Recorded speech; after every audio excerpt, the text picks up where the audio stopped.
tapasztalta az üldözöttséget. Fekete listára került a szélsőségesen jobboldali hatalomnál a háború előtt, majd a szélsőségesen baloldalnál parties in Romania before the war and also by extreme left parties after the war. First because he was a fighter for the minorities' rights and for the humanitarian rights of, say, minorities, because the Jews were also a minority in Romania, and after the war because he was a fighter and a defender of the confessional rights as a priest. So maybe these are some. He's still alive. Is he still alive? No, unfortunately, he died many years ago.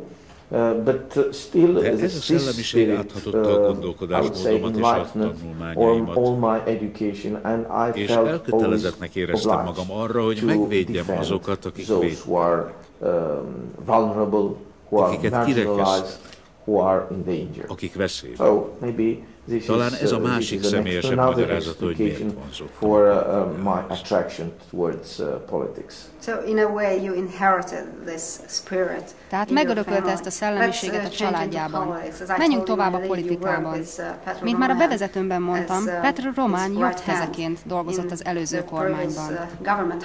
Hogyan találkoztak? Well, we've met, I would say, during the Romanian Revolution, or better said, we met personally a little bit after the Romanian Revolution.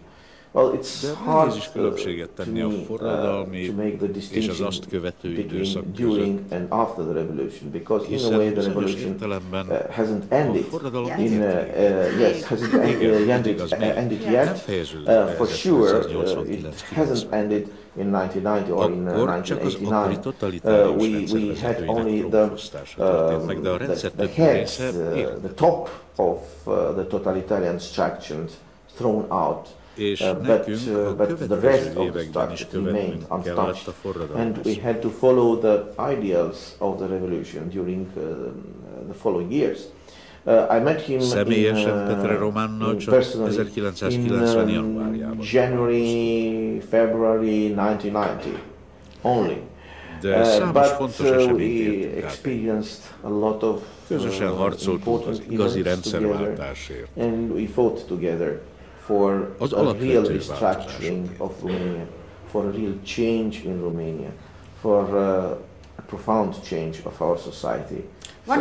Egyik közös élményük lehetett, legalábbis innen Magyarországról nézve, a titkos szolgálat. A Szerei dolgozott Iliescu-nak, aztán önök megalapították a saját külön titkos szolgálatukat, az UME 0215-öt, amiben igencsak szerepelt a sajtó. Well, this is a part hát igen, ez az egyik legnehezebb része volt a totalitárius rendszer összeomlásán. You know, dismantlement of the totalitarian structures. Totalitarian structures are not linked only to institutions or to laws. They are linked to people, they are linked to mentalities. And even if you create a new institution, ha valaki egy új alkotmányt is létrehoz, akkor szüksége van titkos szolgálatra. Biztonság miatt szükség van egy belső védelmi intézményre, de minden intézmény emberekkel működik. Nem lehet intézményt működtetni emberek nélkül. And these people are sharing sometimes old mentalities. To my mind, the most difficult thing within this process of transformation we are all experiencing in Eastern and Central Europe. The most difficult process is the restructuring of mentalities. So that we had to deal with this. And of course, the people belonging to the former secret services or internal security services, well, they sometimes they were able to overcome their own old mentality to change them. Some other time they were the barriers of the old mentalities, and we had to deal with that. We had to fight with to vote against. We had to fight against these mentalities. Ez nagy nehézségeket okozott nekünk többször is. Hardships sometimes. Úgy véli tehát, hogy a legnehezebb dolog a régi mentalitást megváltoztatni. Ennek fényében mik az ön tervei külügyminiszterként, hiszen ha jól tudom, ez az egyik legsikeresebb posztja volt a megelőző kormánynak, amely ma is Iliescu embereivel van tele. Hogyan működik együtt ezzel? No, it's hard to say that they are, this ministry is full of people.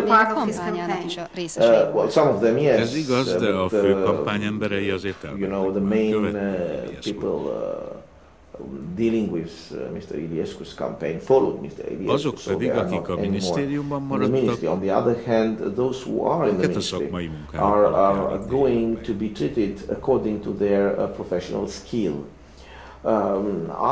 Az első naptól kezdve tisztáztam, hogy a célokat én határozom meg, annak a politikai erőnek a szolgálatában, amelyik megnyerte a választásokat és megalakította a kormányt. As a representative of the political forces who won the elections and who were forming the government. Elvárom a minisztérium többi részétől, hogy szakértelemben hozzanak és lojálisak. Perform skillfully and to be loyal to this policy. Of course, hangsúlyoznom kell, hogy természetesen van néhány olyan stratégiai célunk, some of the goals, I would call them the strategic goals, will remain untouched. I'm thinking to our ilyen például, hogy integrálódjunk az európai és az European and Euro-Atlantic structures. But the style, de a politizálás stílusa, a gondolkodásmód, az teljesen nem reagáló politikát, hanem cselekvő politikát folytatunk. Nem Románia imázsát akarjuk javítani, mint ahogy ezt korábban mondták, hanem a román valóságot, a román tényeket akarjuk megjavítani. The real image of Romania. We are not going to continue a defensive policy, hanem defensive diplomacy, but to perform and to draft an imaginative and pragmatic foreign policy. So there are changes from this point of view. We are, and this is also very important. És hadd még azt is hozzá, hogy nem folytatunk többé két nyelvű kettős viselkedési politikát. The double language, the double behavior or the double standard policy. We are not going to use the foreign policy only in order to improve the image of our leaders within the country, or to find within the foreign policy an excuse for the bad internal policy.